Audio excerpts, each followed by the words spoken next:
Bonjour chez vous, bon samedi à tout le monde. Moi, je vais super bien. Je vais super bien. Quand j'ai enregistré la vidéo d'hier, là, j'ai profité un temps pour enregistrer la vidéo de ce samedi-là. Parce que, comme ce samedi-là, je suis en train de cuisiner et puis livrer le chef à mes clients. Je n'aurai pas le temps d'enregistrer les vidéos. Donc, je fais juste une seule vidéo pour ce samedi. Et puis demain, dimanche, s'il plaît à Dieu, si je ne suis pas trop fatigué, je vous enregistrerai 2 thèmes. D'accord? Vous allez bien. Moi, je vais super bien par la grâce de Dieu.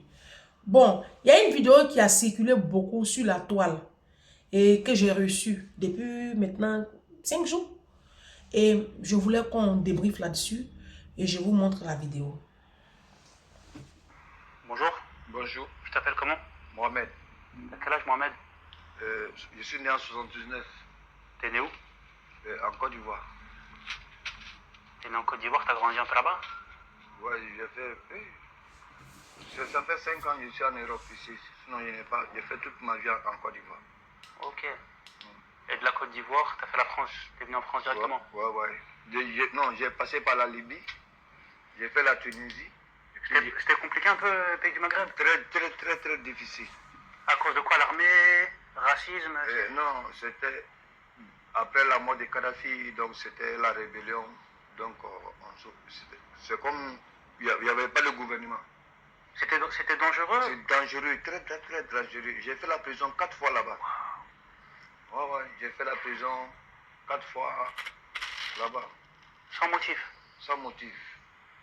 Ouais. Il n'y a pas de gouvernement. Donc, ceux qui sont là-bas, c'est les hommes armés. Donc, ils te prennent pour n'importe. Même si tu n'as rien fait, ils te prennent. La Tunisie, ça allait un petit peu? Ouais, la Tunisie, c'est bon. Parce que la Tunisie, il y a la démocratie là-bas un peu. C'est comme la France. Mais j'ai beaucoup souffert, voilà. Et après, quand t'es arrivé en France, ça t'a plu? Ah, T'es venu à Paris directement? je suis venu à Paris, mais voilà ce qu'on est déjà là, en dehors. Il n'y a pas de maison. Tu travaillais à Abidjan? Ouais, j'y travaillais. C'était quoi ton domaine? J'étais conducteur de gros camions, poids lourd. J'ai un permis de poids lourd. T'as essayé de bosser en France avec? Mais, si tu n'as pas de papier, tu dors dehors, comment tu vas gagner travail? Hein? Si les gens ne nous donnent pas à manger, on va mourir dans la rue.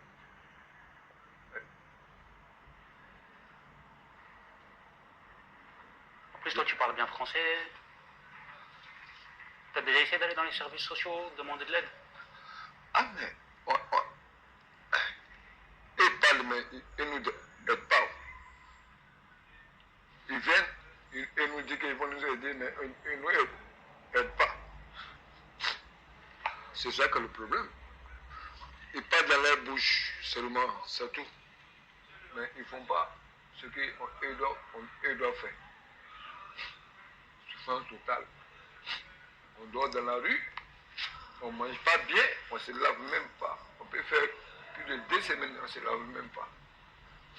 Il y en a qui disent qu'ils dorment dans les... Ah, Seigneur Dieu. Ils appellent le 115 et... C'est faux. Alors, quand je suis tombée sur cette vidéo-là, j'ai pleuré. J'ai pleuré, hein. J'ai fait funérailles ici, mon seul. Heureusement que Didou, le jour où j'ai reçu la vidéo, Didou était déjà couché. Là, sinon j'allais traumatiser mon enfant.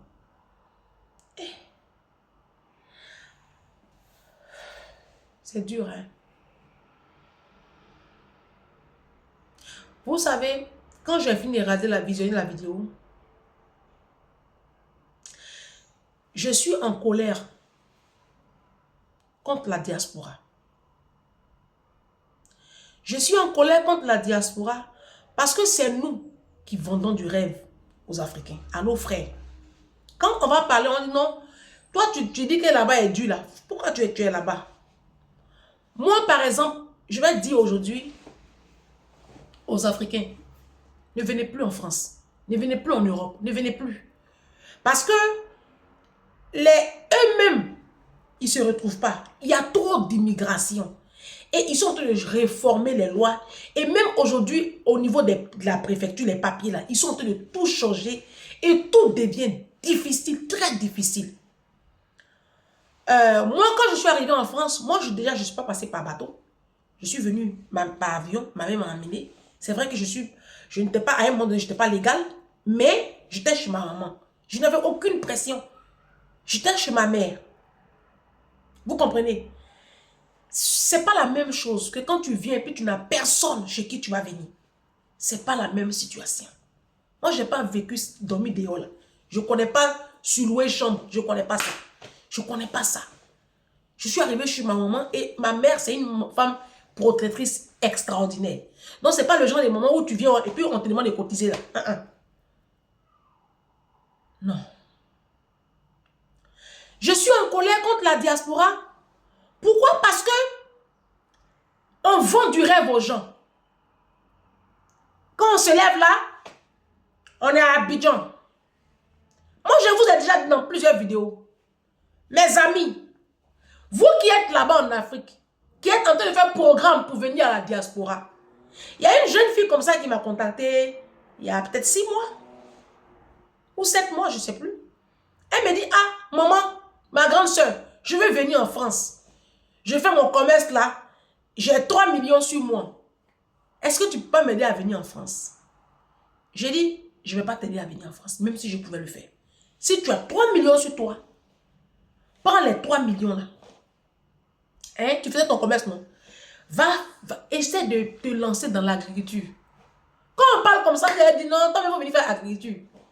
Moi, je n'ai pas peur de me salir les mains. Hein. Je suis une influenceuse sur les réseaux sociaux. Et pourtant, je vais livrer le keb à Paris. Bah oui, ça c'est mon travail. Je suis restauratrice. C'est le travail que j'ai choisi. Parce que moi, j'aime donner du plaisir aux gens. Vous comprenez? Voilà. Moi, j'ai des rêves. Hein. Moi, je ne m'assois pas sur les réseaux sociaux. Là, et puis, ça, c'est pas ma vie seulement. Hein. Moi, je travaille. Hein. Je suis une bosseuse. Vous voyez souvent, je fais les vidéos et puis je suis fatiguée. Là. Je suis une bosseuse. Donc, je n'ai pas peur d'aller à la terre. Moi, je n'ai pas peur. Mais je n'encourage pas quelqu'un à venir aujourd'hui en France. Je n'encourage pas. Parce que tu vas venir. À l'époque, là, c'était encore un peu simple à faire des papiers. Aujourd'hui, là, les Africains ont gâté à faire des papiers, là. Ceux qui font reconnaissance d'enfants, là, ils ont gâté le game. Ceux qui font mariage blanc aussi, ils ont gâté. Tout est gâté. Les blancs sont alertés de tout. Ils sont au courant de tous nos micmacs aujourd'hui, là. Tout le monde est au pas ici. Même pour donner même tes papiers. Ah, je vais le dire. Ils savent ça. C'est pas moi qui le dis. Ils le savent dans les préfectures. Quand on donne les papiers à nos parents pour travailler. Même ça encore aujourd'hui, là. Tout le monde est contrôlé. Tu t'amuses, on t'arrache tes papiers aujourd'hui. Oui, oui. Même ceux qui ont eu enfant de par une maman qui est française, les hommes là, tu ne payes pas pension alimentaire, la femme te dénonce, on t'arrache ton récépissé même. En ce moment, ils sont en train de faire du ménage dans les préfectures. Donc, je ne vous encourage même pas à venir. Les blancs aussi là, blancs même qui donnent papier à nos soeurs africaines là, les Ivoiriennes et les Camerounaises ont gâté le marché des blancs. Oui, c'était un marché, d'après vous. Les Camerounaises là, elles ont ruiné les blancs là, ils sont dégoûtés des femmes africaines. Quant aux femmes ivoiriennes, elles se sont mises dans la danse aussi, en train de vendre leur charme. Aujourd'hui, les blancs n'ont même plus de respect pour la femme africaine. Donc, je ne t'encourage pas à venir en France. Si tu as 3 millions, prends les 3 millions, tu vas faire un truc. Elle dit que elle, ce qui la fatigue, c'est la famille qui est trop sûre. Elle dit, mais donc tu changes de... Tu te recoupes un peu de la famille. Si tu t'habilles, essaie d'aller coupe un peu. La famille africaine, là, souvent, il faut couper. C'est ma page. Il faut couper. Oui. Ou mais tu vas au Ghana, ou mais tu vas... Mais la France, là, je ne peux pas t'encourager. Tu vas venir comment? Par l'eau. Tu vas rester dans l'eau, là. Combien de vies ont été détruites comme ça dans cette histoire de venir? Et c'est nous, la diaspora, qui encourageons ça. Parce que on vit ici dans les logements sociaux. Dans les logements sociaux pourris. Vous qui êtes en Afrique, là, vous ne connaissez pas ce qui se passe ici. J'ai déjà fait une vidéo dessus. Il dit Bengui, c'est menteur. Les benguistes là, c'est des menteurs. C'est vrai, hein? C'est vrai. Pour ceux qui travaillent bien, pour ceux qui ont un instinct, ça va. D'accord? Moi, comme ça, je n'ai pas faim. Voilà, ça va. Mais je veux dire que les gens vous racontent souvent ce qui n'est pas vrai. Vous les voyez avec les marques là, à Abidjan, les chaussures. Et ici, là, ils sont en colocation. Surtout nos hommes. Les hommes africains, vous voyez à Abidjan, à Douala, dans les rues de Douala, à Congo, Kinshasa, Congo, Brazzaville, au Togo, au Mali, en Guinée. Les hommes, vous voyez en Afrique, sapé, les bijoux, les bouts d'oreilles là. Et c'est les femmes ici qui les entretiennent. Hein. Ils dorment chez femmes. C'est pour ça que lui, il peut payer bijoux puis porter. Lui, garçon là. Ils n'arrivent même pas à payer un appartement en bonne et due forme. Ils sont dans les associations là. C'est les associations qui les logent. Et puis, ils partagent les maisons en colocation. Ils sont en colocation. Des hommes à 40 ans, à 44 ans, à 45 ans.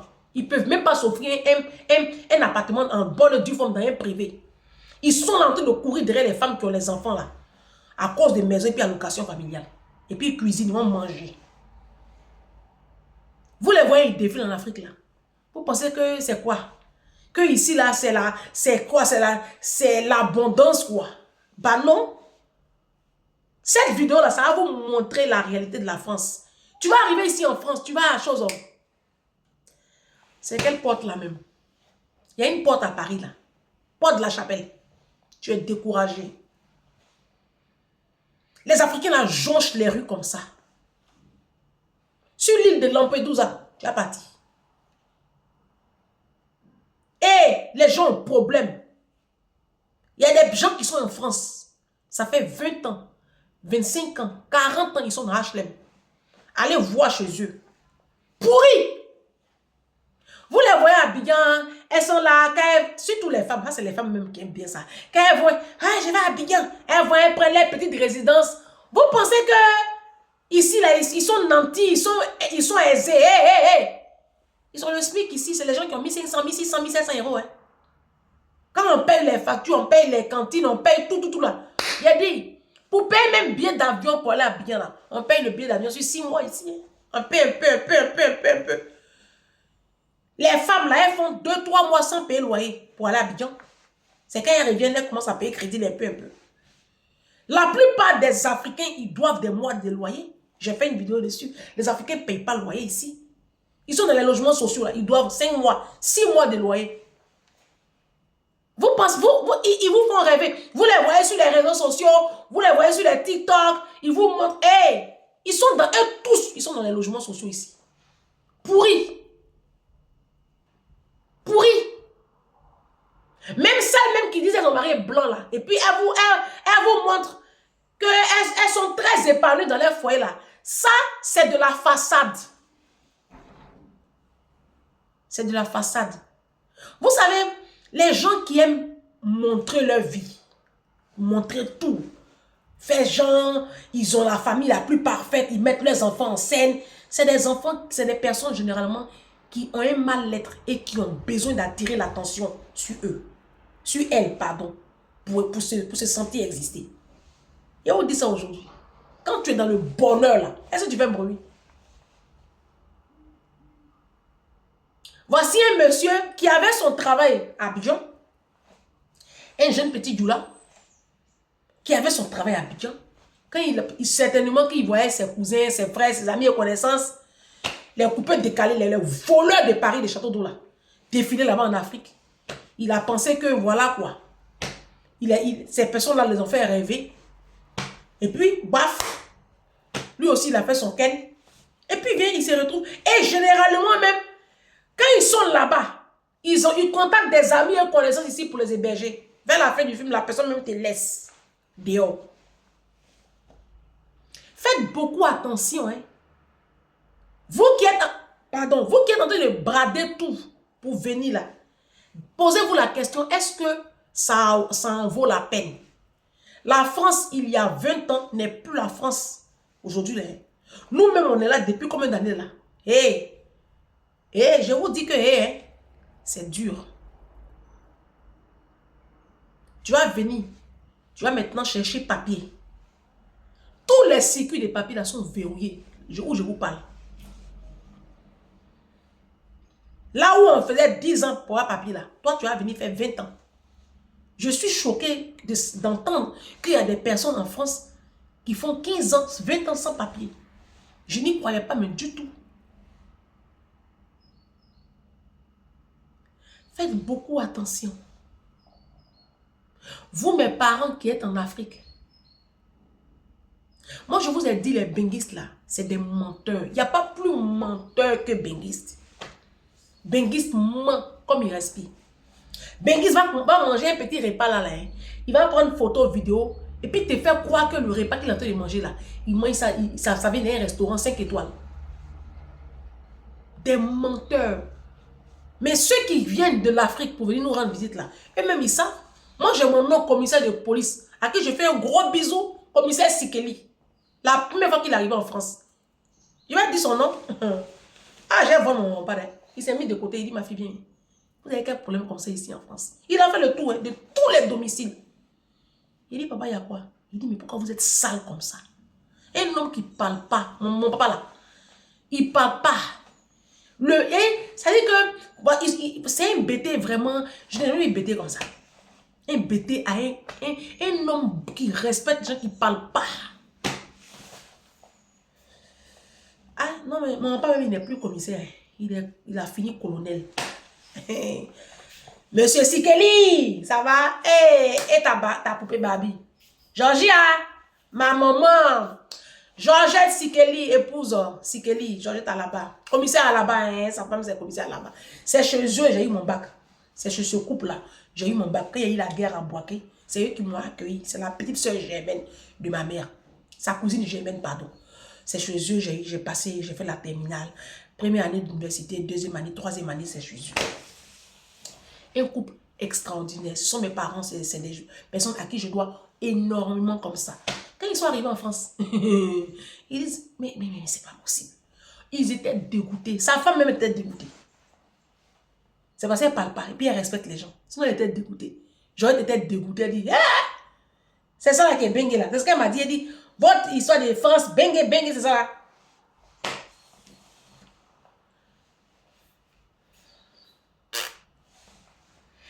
Les benguistes là, c'est des menteurs. C'est des menteurs. Et je pense que, regardez, j'ai su, c'était hier ou avant-hier, j'étais avec deux mine women.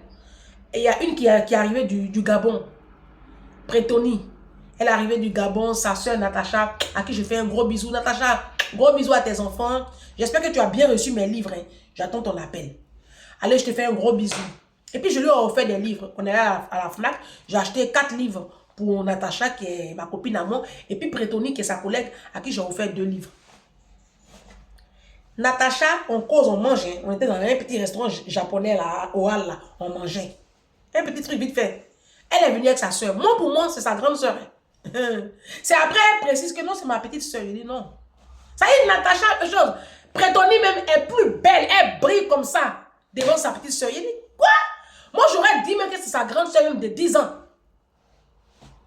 Bengi, c'est menteur.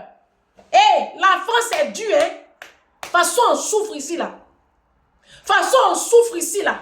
Vous n'avez aucune idée. Les gens vous mentent.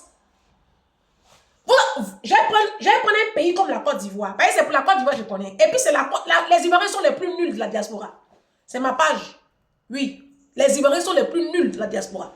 Devant les Camerounais, les Centrafricains, les Gabonais. Eux, ils sont propriétaires ici. Les Camerounais, les Centrafricains, les Gabonais. Même les Togolais sont propriétaires. Je vous parle. Ivoirien, pouvoir ivoirien propriétaire. Il faut te lever à 4h30 du matin. Ivoirien, où on lui a donné HLM là. Ivoirien va rester dans HLM jusqu'à quand il va prendre sa retraite, il ne peut pas rentrer. Ah, c'est Ivoirien qui crée le son. La plupart de tous les Ivoiriens sont dans HLM. Tu ne vas pas voir une femme ivoirienne qui est en France, ça fait 20 ans, et puis elle va te dire, je suis propriétaire, ici dans ma maison. Montrez-moi. Elles sont rares. Ma grande soeur Edith, elle est propriétaire. Bon, il y a qui encore? Elles sont rares.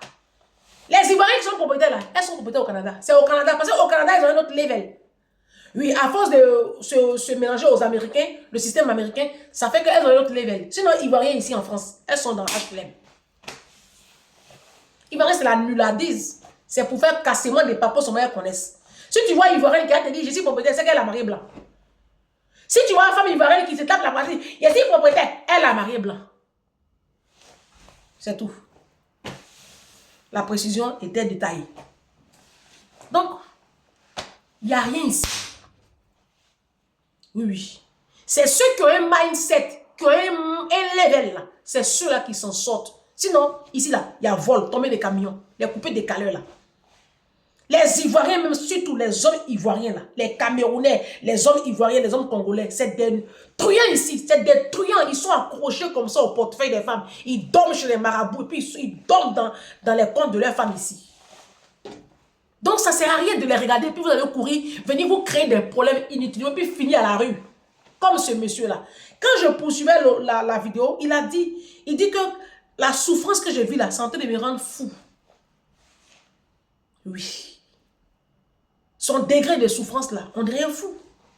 Et le blanc qu'il a interviewé là, en fait le blanc, j'ai vu son compte YouTube, il n'avait pas 10 000 abonnés. Il vient de créer un compte YouTube, je pense, et il axe sa page sur ce genre de truc là. Il essaie de faire sortir les gens de la rue au travail de ses pages. Donc j'ai vu un autre film où il auditionnait un docteur, un Guinéen, un Mauritanien qui a un doctorat en sociologie, un truc comme ça. Un homme cultivé, mais qui est dans les rues de Paris ici. J'ai la vidéo même. J'ai la vidéo. Donc ce monsieur-là, en fait, je suis tombée sur sa page comme ça. Voilà, c'est le même, hein. C'est le même. Et il montre, dans cette vidéo-là, il montre un monsieur qui a un doctorat. Salut. Est-ce que tu peux te présenter à la caméra, nous dire ton prénom? Ah, des questions. Je préfère, moi je déteste.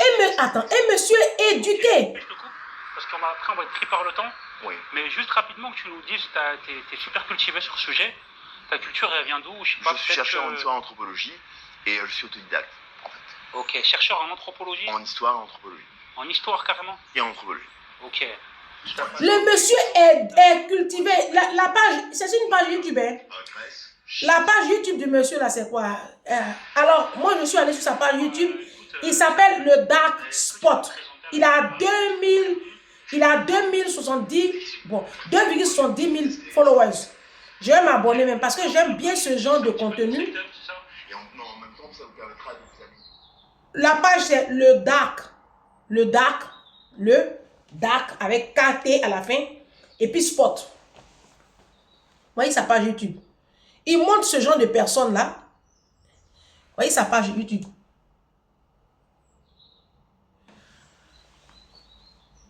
Et bah, j'espère que vraiment, quand les gens vont voir ce contenu-là, ils vont l'aider, ce monsieur-là. Il y a lui que je vais lui montrer aussi là.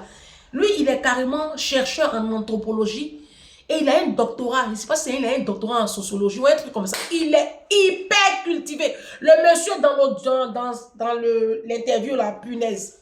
Il te parle de la Mauritanie, de l'Afrique, des royaumes, il est dans la rue. Et dans les commentaires, je suis allé voir les commentaires d'une dame qui disait dans les commentaires, mais le monsieur, je le connais. Il est tout le temps sur ma ligne de transport. Quand je prends mon bus pour aller travailler, je n'aurais jamais pensé un seul instant que ce monsieur-là était un docteur. Mais qu'est-ce qu'on le rabaisse à tout moment quand on le voit dans les rues? Vous voyez, c'est une leçon de vie aussi pour nous tous. On a cette tendance-là à rabaisser les gens qui sont dans la rue. On a cette tendance-là à... Quand on les voit, on les méprise parce qu'ils ne sentent pas bon. Ils sentent mauvais. Parce qu'ils ne sentent pas bon, ils ne se douchent pas. On les rabaisse. Et c'est pas bon. On dit souvent qu'on est enfant de Dieu. Ah, moi, je suis enfant de Dieu. Mais parmi nous, là, combien de personnes, quand on voit un SDF, combien de personnes parmi nous s'abaissent pour leur offrir un petit café? Combien de personnes? On les dépasse. On les méprise. On se sent trop supérieur à eux. Vous voyez? Pourtant, ce sont des êtres humains. On n'a pas tous les mêmes chances dans la vie. Et moi, c'est une leçon de vie pour moi. Chaque fois, c'est une leçon de vie pour moi. Ma mère, quand elle travaillait, elle avait un boulot quand elle faisait la garde d'enfants. Ma mère a commencé dans la garde d'enfants. Aujourd'hui, elle est dans le domaine des personnes âgées. Elle est aide-soignante dans une maison de retraite à Paris. Mais quand elle travaille dans la garde d'enfants, elle travaille dans le 11e métro Faidherbe-Chaligny. Et à ce métro-là, il y avait un SDF. Chaque fois, quand elle est avec les enfants, elle cause avec lui. Maman, elle est comme ça. Elle aime beaucoup ça. Elle aime causer avec lui. Puis il parlait correctement le français. Il parle. Et puis un jour, se rencontrer en fait le monsieur là. C'est un ingénieur. Elle lui demande, mais qu'est-ce que vous faites ici? Vous n'avez pas de maison? Dans la causerie. En fait, le monsieur, il est propriétaire 3 fois. Il a 3 maisons. Il a un héritage même. Mais sa femme l'a quitté. Et puis ça l'a détruit. Il ne se sent pas. Il dit qu'il en a marre de la vie. Et qu'il y a trop d'impôts. On lui demande trop d'impôts sur les revenus. Il dit qu'il en a marre. Vous avez vu le diable? Vous avez vu Satan? Satan, ce n'est pas camarade de quelqu'un. Hein? Ta femme te quitte. Elle a pris les enfants. Toi, tu te laisses mourir. Et on le voit dans les... À métro Faidherbe-Chaligny. Les gens pensent avoir affaire à un désœuvré, quoi. Oh, un cassos. Non, c'est pas un cassos. Tous ceux que vous voyez, les SDF, là, c'est pas tous qui sont cassos. Hein. Le monsieur, là, il est riche. Il a héritage. Ah, blanc. Bon, ça peut arriver à un noir. Le noir, il a héritage. Il fait quoi dans la rue? Les blancs, ils ne sont pas finis aussi, hein. Toi, tu as héritage. Ta femme t'a quitté. Donc, tu es découragé. Il n'y a pas de femme dans Paris, là, quoi. C'est la seule, quoi. Et ça la donne, c'est un Africain. Africain, même si tu... dès que tu pars, toi, la femme, tu dis, tu es parti, non. Tu prends les enfants. Il te dit, bon vent. Que enfant, là, il peut faire encore. Dès que tu n'es pas encore arrivé dans les escaliers, il a déjà appelé l'autre. Elles sont sur liste d'attente. Blanc souverain. Blanc, quand ils aiment, hein. Eux, ils n'ont pas fini de secours. Voilà. Quand Blanc aime, il est à fond, 100%. Donc, c'est un peu ça. Vraiment, je vais vous laisser dans la paix du Seigneur. Ce monsieur-là même, où on le rencontrer? Oh, c'est mon frère ivoirien, les Ivoiriens. On n'a qu'à essayer de voir si on peut chercher son contact, non? On voit comment on peut l'aider ou bien. Il n'a pas ses papiers, il est à la rue. Moi, je vais essayer. Je ne sais pas si je vais essayer d'envoyer, de mettre... Faut pas que j'aille me lancer moi seul dans l'affaire et puis ça va rester sur moi. Ceux qui veulent m'accompagner là. Si j'ai eu peut-être 5 million people comme ça qui veulent l'accompagner là, on va écrire au propriétaire de la chaîne là, YouTube là. Il n'a qu'à essayer de voir. Il est où même? Parce qu'il y a une abonnée qui a dit que dans l'autre, l'abonné du monsieur, hein, qu'il est dans son coin. Moi, je ne sais pas où il est. Où. Essayez de voir si on peut le retrouver, le monsieur là. C'est mon frère ivoirien. Comme mes parents sont ivoiriens. Non, c'est mon frère. On va essayer de voir comment on peut l'aider. Vous les Africains aussi, vous nos hommes africains là aussi, quand on veut vous aider, ça là, tu vas voir, il y a une femme qui va avoir pitié de lui, qui a assoiffé de mariage. Elle va le prendre, elle va le laver tout de suite là. Elle va l'aider. Elle va donner papier. Quand le monsieur va voir ses papiers, puis il va commencer à briller là, le monsieur là va savoir que lui, il va les percer oreilles. C'est lui qui maintenant, il saura où on vend iPhone et puis Gucci. Et elle lui Vuitton. Et puis vers la fin du film, il va la déposer. Pour aller maintenant, il va se rappeler que quand il était en Côte d'Ivoire, quand il conduisait ce camion là, il avait sa petite femme qu'il avait déposée là-bas. Il va se rappeler qu'il doit aller la chercher. C'est ça votre problème. C'est ça votre problème. Vous, nos hommes africains, c'est ça votre problème. C'est pour ça que souvent, là, on vous voit dans les problèmes. Hein. On a le cœur, on a envie de vous aider. Il y a des femmes qui veulent vous prendre. Elles cherchent foyer. Elles veulent vous prendre. Mais quand elles réfléchissent, j'ai fini de m'investir comme ça, je vais le laver, il va briller. Demain, il va se dire que c'est lui qui connaît trop la vie. J'ai une de ma soeur comme ça qui a fait ça, qui a eu ce truc-là. Elle a pris un homme comme ça qui était surendetté, qui avait tous les problèmes du monde. Tout. Elle a pris, elle a aidé le monsieur. Il a donné quelqu'un là. Il te l'a déposé. Vous voyez, les hommes africains, c'est un peu compliqué. Souvent, on vous voit comme ça, on a mal au cœur. On a mal au cœur. Franchement, moi, j'ai pleuré. J'ai fait finir ici. J'ai fait finir ici. Mais tu vas vouloir l'aider. Un gars comme ça, tu vas l'aider. Tu vas lui offrir un petit toit. Tu Tu as dit, bon, viens chez moi, tu vas rester un peu, peut-être 1 mois ou 2, le temps de voir si je peux te trouver une colocation. Ou tu l'as fait rentrer chez toi, là. Il va aller voir Marabout pour te basser. Puis tu vas commencer à être bête derrière lui comme ça. On ne sait plus. Aujourd'hui, là même, on a peur même d'aider. Même pour aider, on a peur. On est obligé de prier le Saint-Esprit. Dieu n'a qu'à nous dire si c'est notre, on doit faire ça ou pas. Parce que tu as... à la préfecture d'Evry, là. À la préfecture d'Evry. Non, non, sérieux. Préfecture d'Evry, dans le 91, dans l'Essonne. Il y a une dame qui est venue comme ça. Une dame, hein. Une Ivoirienne, elle a l'accent ivoirien. Une dame doula. Ah, qu'elle a fait. Est-ce qu'on peut lui donner de l'argent? Il y a une autre dame qui a eu pitié. Elle a ouvert son portefeuille. Elle a enlevé un billet de 10 euros, lui a donné. Dans la liasse des billets là, elle a enlevé 10 euros. Elle a donné. Quand il y a eu le contact, elle a fumé, elle a mis son portefeuille dans le sac. Arrivé à l'arrêt, moi j'avais fini avec la préfecture et je partais aussi. Non, j'étais là. On ne m'a pas dit. Moi j'étais là. J'ai vu la scène. Bon, c'est une scène qu'on voit tout le temps. On se croise à l'arrêt de bus et la femme veut ouvrir, elle ouvre son portefeuille, elle voit que la liasse des billets a disparu. Oh, vous là, vous avez dit je mens.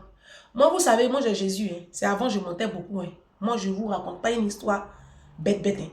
Je ne vais pas perdre mon salut pour si peu. De vous à moi. Vous voyez, on ne sait plus. On a peur d'aider. Parce que le dehors est risqué. Les gens sont méchants. Vous les voyez comme ça, ils font pitié. Quand demain tu vas les aider, ça va se retenir contre toi-même. C'est ça qui est compliqué. C'est ça. Là, Jésus même, il a dit hein, dans un verset hein, de la Bible. La Bible dit qu'à la fin des temps, tellement la méchanceté des hommes sera accrue que la charité du plus grand nombre se refroidira. C'est un verset de ta Bible. Ça veut dire que tellement les gens vont aimer faire le mal que nous qui aimons aider, nous qui aimons là, notre vouloir aider là, ça va se refroidir. Et Jésus a dit, il ne faudrait pas que ça soit ainsi. Qu'on va continuer à aider, on va continuer à tendre la main aux autres. Et que quand on refuse comme ça de tendre la main aux autres, certains parmi vous ont fermé la porte aux anges. Je voulais terminer sur ça. Donc autour de nous, il y a de la souffrance. Aidons les gens. Aidons les gens. Je vous en supplie, aidons. Quand on peut aider, on n'a qu'à aider. Mais priez, hein, priez bien avant d'aider. Priez beaucoup. C'est pour ça que moi, je prie beaucoup. Moi, je suis très spirituel. On n'a qu'à être dans... Priez. Vous ne priez pas. C'est ça.